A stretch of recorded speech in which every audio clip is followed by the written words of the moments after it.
આગળનો પ્રશ્ન છે કે તાજેતરમાં કોણે લોકસભામાં વફ સંશોધન બિલ રજૂ કર્યું છે? તો ઓપ્શન આપેલા છે તેમાંથી જવાબ આવશે કિરણ રિજ્જુ છે, તેમણે લોકસભામાં આ વફ બિલ સંશોધન બિલ છે રજૂ કર્યું છે. ત્યારબાદ આગળનો પ્રશ્ન છે કે આઈઆઈએમ અમદાવાદે કયા દેશની બહાર તેનું પ્રથમ ઇન્ટરનેશનલ કેમ્પસ ખોલવાની જાહેરાત કરી છે? તો જવાબ આવશે મિત્રો ઓપ્શનમાંથી તે છે દુબઈ ખાતે છે તેનું કેમ્પસ ખોલવાની જાહેરાત કરી છે. ત્યારબાદ આગળનો પ્રશ્ન છે કે નામીબિયો દ્વારા જાહેર કરાયેલા ગ્લોબલ સેફટી ઇન્ડેક્સ 2025માં ભારત કેટલામાં સ્થાન પર છે? તો આમાં ઓપ્શન આપેલા છે તેમાંથી જવાબ આવશે ઓપ્શન છે તે 66મા ક્રમ ઉપર ભારત દેશ હાલ જે છે આ ઇન્ડેક્સ પ્રમાણે રહેલું છે. ત્યારબાદ છે તો ઓપ્શન આપેલા છે તેમાંથી જવાબ આવશે રાજસ્થાન રાજ્ય છે તે સૌથી વધુ છે તે સૌર ઉર્જા પ્લાન્ટ સ્થાપિત કરનાર સૌથી વધુ રેલવે સ્ટેશન રાજસ્થાન રાજ્યમાં છે. ત્યારબાદ આગળનો પ્રશ્ન છે કે પ્રધાનમંત્રી નરેન્દ્રભાઈ મોદી વિશ્વના સૌથી ઊંચા ચેનાબ રેલ પુલનું ઉદ્ઘાટન ક્યાં કરશે? તો ઓપ્શન આપેલા છે તેમાંથી જવાબ આવશે જમ્મુ કાશ્મીરમાં છે આનું ઉદ્ઘાટન કરશે. ત્યારબાદ આગળનો પ્રશ્ન છે કે હાલમાં બોલિવૂડના કયા દિગ્ગજ અભિનેતાનું નિધન થયું છે? તો ઓપ્શન આપેલા છે તેમાંથી જવાબ આવશે મનોજ કુમારનું નિધન થયું છે. મિત્રો આ મનોજ કુમારનું તાજેતરનું નિધન થયું છે. આ ઉપરાંત મિત્રો આપણે જે ચેનાબ રેલ પુલની વાત કરીએ કે જે વિશ્વનો સૌથી ઊંચો રેલ પુલ છે તેનું ઉદ્ઘાટન મિત્રો છે નરેન્દ્રભાઈ મોદી દ્વારા કરવામાં આવ્યું છે અને આ માટેનો આપણે અલગ વિડીયો છે આપણી ચેનલમાં મૂકેલો છે. ત્યારબાદ આગળનો પ્રશ્ન છે કે તાજેતરમાં કોના દ્વારા નવા પમ્બન રેલ બ્રિજ ભારતના પ્રથમ વર્ટિકલ લિફ્ટ સી બ્રિજનું ઉદ્ઘાટન કરવામાં આવ્યું છે? તો આમાં જવાબ આવશે મિત્રો આ પણ નરેન્દ્રભાઈ મોદી દ્વારા છે આ સી બ્રિજનું ઉદ્ઘાટન કરવામાં આવ્યું છે અને આ બ્રિજ મિત્રો છે તમિલનાડુમાં છે આવેલું છે. ઓલું જમ્મુ કાશ્મીરમાં આવેલું હતું ચેનાબ રેલ બ્રિજ, આ છે તમિલનાડુમાં આવેલું છે સી બ્રિજ. ત્યારબાદ આગળનો પ્રશ્ન છે કે તાજેતરમાં કોને pension fund regulatory and development authority ના અધ્યક્ષ તરીકે નિયુક્ત કરવામાં આવ્યા છે? તો ઓપ્શન આપેલા છે તેમાંથી જવાબ આવશે શિવ સુબ્રમણ્યમ રમણને છે તે નિમણૂક કરવામાં આવ્યા છે. ત્યારબાદ આગળનો પ્રશ્ન છે કે તાજેતરમાં પ્રધાનમંત્રી મોદીને કયા દેશનું સર્વોચ્ચ નાગરિક સન્માન મિત્ર વિભૂષણ એનાયત કરવામાં આવ્યું છે? તો ઓપ્શન આપેલા છે તેમાંથી જવાબ આવશે શ્રીલંકા દેશ દ્વારા છે તેમને આ મિત્ર વિભૂષણ પુરસ્કારથી સન્માનિત કરાયા છે. આ મિત્ર વિભૂષણ મિત્રો ત્યાંનો સર્વોચ્ચ નાગરિક સન્માન છે શ્રીલંકા દેશનો. ત્યારબાદ આગળનો પ્રશ્ન છે તાજેતરમાં ગુજરાતના કયા જિલ્લાના અમલસાડી ચીકુને જીઆઈ ટેગ આપવામાં આવ્યો છે? તો ઓપ્શન આપેલા છે તેમાંથી જવાબ આવશે નવસારીના મિત્રો છે આ અમલસાડી ચીકુ છે જેને જીઆઈ ટેગ આપવામાં આવ્યો છે. ત્યારબાદ આગળનો પ્રશ્ન છે આંતરરાષ્ટ્રીય અવકાશ મથક એટલે કે આઈએસએસ પર જનાર પહેલા ભારતીય અવકાશ યાત્રી કોણ બનશે? તો ઓપ્શન આપેલા છે તેમાંથી જવાબ આવશે શુભાંશુ શુક્લા બનશે જે છે આંતરરાષ્ટ્રીય અવકાશ મથક ઉપર પ્રથમવાર જશે અને એ પ્રથમ ભારતીય વ્યક્તિ બનશે. ત્યારબાદ આગળનો પ્રશ્ન છે કે 2025નો વર્ષ ગુજરાત સ્થાપના દિવસની રાજ્ય કક્ષાની ઉજવણી ક્યાં કરવામાં આવી? તો જવાબ આવશે તાપી ગોધરા જિલ્લામાં મિત્રો છે તે આની ઉજવણી છે રાજ્ય કક્ષાની કરવામાં આવી છે. ત્યારબાદ આગળનો પ્રશ્ન છે કે રાષ્ટ્રપતિ દ્રૌપદી મુર્મુને કયા શહેરની પ્રતિષ્ઠિત કી ઓફ ઓનર એવોર્ડ એનાયત કરાયો છે? તો ઓપ્શન આપેલા છે તેમાંથી જવાબ આવશે લિસ્બન દેશનું જે છે આ એવોર્ડ છે તે રાષ્ટ્રપતિ દ્રૌપદી મુર્મુને છે એનાયત કરાયો છે. ત્યારબાદ T20માં 5000 રન અને 200 વિકેટ ઝડપનારો પ્રથમ ભારતીય ઓલરાઉન્ડર કોણ બન્યો છે? તો ઓપ્શન આપેલા છે તેમાંથી જવાબ આવશે હાર્દિક પાંડ્યા છે તે પ્રથમ એવો ઓલરાઉન્ડર બન્યો છે જેણે T20માં 5000 રન અને 200 જેટલી વિકેટો ઝડપી હોય. ત્યારબાદ આગળનો પ્રશ્ન છે કે ભારતે કયા દેશ પાસેથી 26 રાફેલ મરીન ફાઇટર જેટ ખરીદવાના મેગા ડીલને મંજૂરી આપી દીધી છે? તો ઓપ્શન આપેલા છે તેમાંથી જવાબ આવશે ફ્રાન્સ દેશ પાસેથી ખરીદવાની મંજૂરી આપી છે. ત્યારબાદ પ્રથમ એનટીપીસી ખેલો India national ranking four વિમન archery ટુર્નામેન્ટનું આયોજન ક્યાં કરવામાં આવ્યું? તો ઓપ્શન આપેલા છે તેમાંથી જવાબ આવશે અંબાજી ખાતે મિત્રો છે આનું આયોજન કરવામાં આવ્યું હતું. ત્યારબાદ આગળનો પ્રશ્ન છે કે તાજેતરમાં જારી થયેલ Skytrax world airport awards 2025માં વિશ્વનું સૌથી શ્રેષ્ઠ એરપોર્ટ કયું છે? તો ઓપ્શન આપેલા છે તેમાંથી જવાબ આવશે સિંગાપોરનું સિંગાપોર ચાંગી એરપોર્ટ છે તેને છે વિશ્વનું સૌથી શ્રેષ્ઠ એરપોર્ટ છે તે જાહેર કરવામાં આવ્યું છે. ત્યારબાદ ઓલિમ્પિક 2028માં ક્રિકેટના કયા ફોર્મેટનો સમાવેશ કરવામાં આવશે? તો ઓપ્શન આપેલા છે તેમાંથી જવાબ આવશે T20 ફોર્મેટનો છે મિત્રો. આગામી ઓલિમ્પિક 2028માં જે છે T20 ફોર્મેટમાં છે તેનો સમાવેશ કરવામાં આવ્યો છે. 2028ના ઓલિમ્પિકમાં મિત્રો છે ક્રિકેટની રમતનો પણ આવે છે T20 સ્વરૂપે છે સમાવેશ કરાયેલો છે. ત્યારબાદ આગળનો પ્રશ્ન છે કે SSC ના નવા પ્રમુખ તરીકે કોની નિયુક્તિ કરવામાં આવી છે? તો ઓપ્શન આપેલા છે તેમાંથી જવાબ આવશે મોહસિન નકવીની નિમણૂક કરવામાં આવી છે. ત્યારબાદ આગળનો પ્રશ્ન છે કે તાજેતરમાં જ દિગ્ગજ કથક નૃત્યાંગના કુમુદિની લખિયાનું નિધન થયું છે, તો તેમને કયા વર્ષે પદ્મ વિભૂષણ પુરસ્કારથી સન્માનિત કરવામાં આવ્યા હતા? તો ઓપ્શન આપેલા છે તેમાંથી જવાબ આવશે વર્ષ 2025માં જ મિત્રો તેમને છે પદ્મ વિભૂષણ પુરસ્કારથી છે તે સન્માનિત કરવામાં આવ્યા હતા. ત્યારબાદ આગળનો પ્રશ્ન છે કે તાજેતરમાં કયા જિલ્લામાં પ્લાસ્ટિક વેસ્ટનો ઉપયોગ કરી સાંધલીથી સેગવા સુધીનો આશરે 10 મીટર રોડ બનાવવામાં આવશે? 10 કિલોમીટર. તો આમાં મિત્રો ઓપ્શનમાંથી જવાબ આવશે વડોદરા શહેરમાં છે આ જે છે પ્લાસ્ટિકનો ઉપયોગ કરી 10 કિલોમીટરનો જે છે રોડ બનાવવામાં આવશે. ત્યારબાદ કયા રાજ્યના મિતાથલ અને તિગરાણા અને છે હડપ્પાના સ્થળોને સંરક્ષિત પુરાતત્વીય સ્મારક તરીકે જાહેર કર્યા છે? તો ઓપ્શન આપેલા છે તેમાંથી જવાબ આવશે હરિયાણા રાજ્યના સ્થળો છે તેને જે છે પુરાતત્વીય સ્મારકો તરીકે જાહેર કરવામાં આવેલા છે. ત્યારબાદ આગળનો પ્રશ્ન છે કે તાજેતરમાં બિહારમાં ખેલો ઇન્ડિયા યુથ ગેમ્સ 2025નું આયોજન થશે, તો તેનું માસ્કોટ શું છે? તો માસ્કોટ પૂછવામાં આવ્યું છે ખેલો ઇન્ડિયા યુથ ગેમ્સનું 2025નું. તો આમાં જવાબ આવશે મિત્રો ગજસિંહ છે તેનું માસ્કોટ રહેલું છે. ત્યારબાદ આગળનો પ્રશ્ન છે કે તાજેતરમાં ગુજરાત સાહિત્ય અકાદમી દ્વારા પ્રથમ અમૃત ગઝલ પારિતોષિક કોને અર્પણ કરાયું છે? તો ઓપ્શન આપેલા છે તેમાંથી જવાબ આવશે જવાહર બક્ષીને છે તે એનાયત અથવા તો અર્પણ છે તે કરવામાં આવ્યું છે.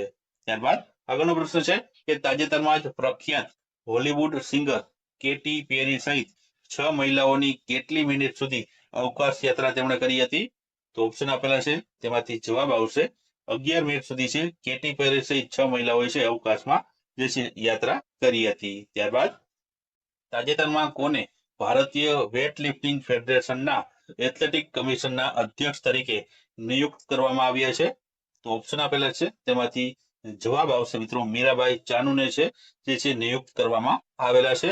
ત્યારબાદ આગળનો પ્રશ્ન છે કે તાજેતરમાં કોને યુનેસ્કોના મેમરી ઓફ ધ વર્લ્ડ રજિસ્ટ્રારમાં સમાવેશ કરવામાં આવ્યો છે? તો ઓપ્શન આપેલા છે તેમાંથી જવાબ આવશે ઉપયુક્ત બંને એટલે કે ભગવદ્ ગીતાના હસ્તપ્રતો અને ભરત મુનિના નાટ્યશાસ્ત્રને છે મિત્રો યુનેસ્કોની મેમરી ઓફ ધ વર્લ્ડ રજિસ્ટ્રારમાં છે તે સમાવેશ કરવામાં આવ્યો છે. ત્યારબાદ તાજેતરમાં જ કઈ બેંક દ્વારા ટ્રેનમાં ભારતનું પ્રથમ એટીએમ સ્થાપિત કરવામાં આવ્યું છે?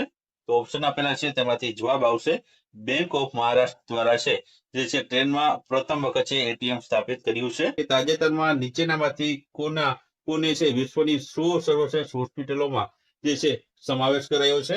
તો હોસ્પિટલોના નામ આપેલા છે તેમાંથી જવાબની વાત કરીએ તો જવાબ આવશે દિલ્હીની એમ્સ હોસ્પિટલ છે તેને મિત્રો છે વિશ્વની 100 સર્વશ્રેષ્ઠ હોસ્પિટલોમાં જે છે તેને સ્થાન આપવામાં આવેલું છે. ત્યારબાદ આગળનો પ્રશ્ન છે કે તાજેતરમાં મુંબઈના વાનખેડે સ્ટેડિયમના એક સ્ટેન્ડનું નામ કોના નામ ઉપર રાખવામાં આવ્યું છે? તો ઓપ્શન આપેલા છે તેમાંથી જવાબની વાત કરીએ તો જવાબ આવશે રોહિત શર્માના નામ ઉપર મિત્રો છે વાનખેડે સ્ટેડિયમના એક સ્ટેન્ડનું નામ રખાયું છે. ત્યારબાદ આગળનો પ્રશ્ન જોઈએ તો ગુજરાત સરકારના વન વિભાગ દ્વારા કેટલામી સિંહ વસ્તી ગણતરી 2025માં કરવામાં આવશે? ઓપ્શન આપેલા છે તેમાંથી જવાબની વાત કરીએ તો જવાબ આવશે 16મા નંબરની સિંહ વસ્તી ગણતરી છે 2025માં કરવામાં આવશે. ત્યારબાદ આગળનો પ્રશ્ન છે કે તાજેતરમાં આવેલા ઇન્ડિયા જસ્ટિસ રિપોર્ટ 2025માં ગુજરાત કયા સ્થાન ઉપર છે? તો ઓપ્શન આપેલા છે તેમાંથી જવાબની વાત કરીએ તો જવાબ આવશે ગુજરાત તેમાં છે 11મા સ્થાન ઉપર રહ્યું છે. ત્યારબાદ આગળનો પ્રશ્ન છે કે પોપ ફ્રાન્સિસનું અવસાન પર ભારતમાં કેટલા દિવસનો રાજકીય શોક છે તે જાહેર કરવામાં આવ્યો છે? તો ઓપ્શન આપેલા છે તેમાંથી જવાબ આવશે ઓપ્શન જે છે 3 દિવસનો રાષ્ટ્રીય શોક છે મિત્રો જે છે પોપ ફ્રાન્સિસના અવસાન ઉપર ભારતમાં રાખવામાં આવ્યો છે. ત્યારબાદ આગળનો પ્રશ્ન છે કે તાજેતરમાં કયા જિલ્લાએ હોલિસ્ટિક ડેવલપમેન્ટ કેટેગરીમાં PM awards for excellence in public administration 2024 નો એવોર્ડ મેળવ્યો છે? તો ઓપ્શન આપેલા છે તેમાંથી જવાબ આવશે તે આવશે રાજકોટ શહેરે છે મિત્રો આ એવોર્ડ જીત્યો છે. ત્યારબાદ આગળનો પ્રશ્ન છે કે તાજેતરમાં ગુજરાતનો સમગ્ર દેશમાં મેલેરિયા નિર્મૂલન જે છે અંતર્ગત કઈ કેટેગરીમાં છે સમાવેશ કરવામાં આવ્યો છે? તો આમાં જવાબ આવશે મિત્રો તે આવશે કેટેગરી 1 માં છે ગુજરાતનો સમાવેશ કરાયો છે. ત્યારબાદ આગળનો પ્રશ્ન છે કે તાજેતરમાં ક્યાંની શહેનાઈ એટલે કે શરણાઈને છે તે ભૌગોલિક સંકેત જીઆઈ ટેગ છે આપવામાં આવ્યો છે? તો ઓપ્શન આપેલા છે તેમાંથી મિત્રો જવાબની આપણે વાત કરીએ તો જવાબ આવશે બનારસની જે શહેનાઈ તો શહેનાઈ છે તેને જીઆઈ ટેગ છે આપવામાં આવેલો છે. ત્યારબાદ આગળનો પ્રશ્ન છે કે તાજેતરમાં કોને ભારતના 23માં કાયદા પંચના અધ્યક્ષ તરીકે નિયુક્ત કરવામાં આવ્યા છે? તો આમાં ઓપ્શન આપેલા છે તેમાંથી જવાબની વાત કરીએ તો જવાબ આવશે જસ્ટિસ દિનેશ મહેશ્વરી છે તેને ભારતના 23માં કાયદા પંચના અધ્યક્ષ તરીકે નિયુક્ત કરવામાં આવ્યા છે. ત્યારબાદ આગળનો પ્રશ્ન છે કે ભારતની શૂટિંગ ટીમે પેરુના લીમા જે છે આયોજિત 25માં આઈએસએસએફ વર્લ્ડ કપમાં કયા ક્રમ ઉપર રહી છે? તો ઓપ્શન આપેલા છે તેમાંથી જવાબની વાત કરીએ તો ભારતની ટીમ છે જે છે 3જા ક્રમ ઉપર રહી હતી. ત્યારબાદ આગળનો પ્રશ્ન છે કે પહેલગામમાં થયેલા આતંકવાદી હુમલા બાદ સરકાર દ્વારા છે કઈ જળ સંધિ તાત્કાલિક અસરથી જે છે સ્થગિત કરવામાં આવી છે? તો ઓપ્શન આપેલા છે સિંધુ, ગંગા, યમુના કે બ્રહ્મપુત્રા? તો આમાં જવાબ આવશે મિત્રો સિંધુ નદી ઉપર જે છે નદીને જે છે સંધિ કરવામાં આવેલી હતી તે સંધિને મિત્રો છે આ પહેલગામ આતંકવાદી હુમલા બાદ જે ભારત સરકારે છે અને તાત્કાલિક અસરથી છે આ સંધિને છે તે સ્થગિત કરી દેવામાં આવી છે. ત્યારબાદ આગળનો પ્રશ્ન છે કે તાજેતરમાં કોના દ્વારા મિઝલ્સ એન્ડ રૂબેલા નાબૂદી અભિયાન 2025-26 અંતર્ગત નાગરિકોમાં જાગૃતિ માટે રાષ્ટ્રવ્યાપી અભિયાનનો શુભારંભ કરાવ્યો હતો? તો ઓપ્શન આપેલા છે તેમાંથી જવાબની વાત કરીએ તો આમાં જવાબ આવશે જેપી નડ્ડા દ્વારા છે આનો શુભારંભ છે તે કરવામાં આવ્યો હતો. ત્યારબાદ આગળનો પ્રશ્ન છે કે તાજેતરમાં કોના હસ્તે નવીન આઈ ખેડૂત 2.0 પોર્ટલનો ગાંધીનગર ખાતેથી શુભારંભ કરવામાં આવ્યો છે? તો ઓપ્શન આપેલા છે તેમાંથી જવાબ આવશે રાઘવજી પટેલના હસ્તે છે આનો શુભારંભ કરાવવામાં આવ્યો હતો. ત્યારબાદ આગળનો પ્રશ્ન છે કે કેટલા લાખથી વધુની લક્ઝરી ચીજોની ખરીદી પર હવે 1% TCS tax collected at source ચૂકવવો પડશે?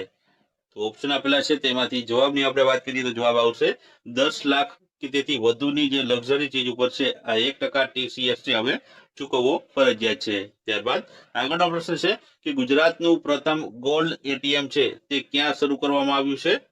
તો ઓપ્શન આપેલા છે તેમાંથી જવાબ આવશે મિત્રો તે આવશે સુરત શહેરમાં છે આ ગોલ્ડ એટીએમ છે શરૂ કરવામાં આવેલું છે.